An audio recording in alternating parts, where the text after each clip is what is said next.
Donald Trump যখন ভেবেছিল আমেরিকার নৌসেনা এবং তার যে লিঙ্কন জাহাজ কিংবা জর্জ H.W. বুশ এই সমস্ত যুদ্ধ জাহাজ তার সঙ্গে পাল্লা দেওয়ার মতো কোনো নৌ শক্তি পৃথিবীতে নেই, আর তখনই স্ট্রেটস অফ হরমুজে নামিয়ে দিলেন ফাতা ক্লাস সাবমেরিন এবং ইরানের সর্বোচ্চ নৌ শক্তি সগৌরবে এখন কুচকাওয়াজ করছে স্ট্রেটস অফ হরমুজে।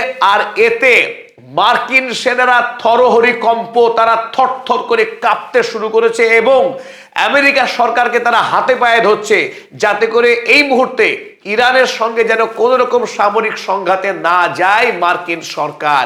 খোদ নৌসেনা তারা বিরাট বড় একটি অনুরোধ পত্র পাঠালো ইরান সরকারকে যাতে ইরানের নৌসেনা যেন ওই পারস্য উপসাগরে সরাসরি ফায়ার না করে।